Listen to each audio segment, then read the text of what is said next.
You're watching Reason and Theology, a show dedicated to evangelizing non-Catholics and helping Catholics better understand their faith. Is it the case that everything that a pope teaches and everything that an ecumenical council teaches is irreformable? Or are there perhaps ways in which the pope and a council could teach that could later on be reformed?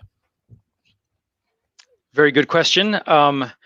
The short answer is some of those teachings are reformable, so they're not all irreformable. I would say that this is something that has been in the Catholic theological tradition for a long time. This is not a new idea. So you can read back the scholastic theologians talking about the infallibility of the Pope or of councils, and frequently making this distinction that says, the definition itself is infallible and irreformable, but not necessarily the arguments that are given in the text kind of leading up to the definition, or the illustrations given in the text leading up to the definition. So we've for a long time had an understanding that not everything in a papal or conciliar document is irreformable. But I would say that it's in the last 150 years or so that topic has come more and more to the forefront, because it used to be the case. I'm generalizing a lot here, obviously, on the historical details, but it used to be the case that, popes especially didn't talk as much. They saved their big publications for when they were going to speak infallibly. So the percentage of infallible stuff was relatively high compared to the non-infallible stuff.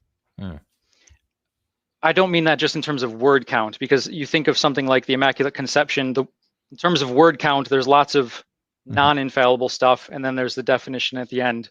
I just mean that the kind of emphasis was on the infallible stuff, the really definitive stuff, and the other stuff was kind of clearly secondary, and so didn't get as much attention.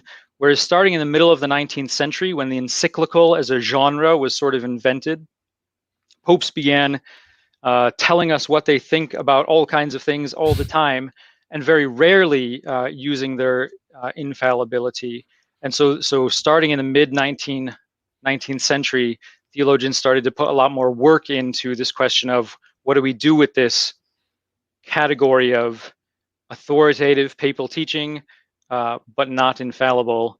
And you could say the same about an ecumenical council. Vatican II kind of caused the same dilemma, or initiated the same reflection in terms of councils, because previous councils had emphasized the definitive stuff more, which is not to say that everything in all the previous councils was definitive, but it emphasized it more, whereas Vatican II pretty clearly reversed that and put more emphasis on the non-definitive teaching. Oh wait, before you go, I would really appreciate it if you would consider supporting this channel.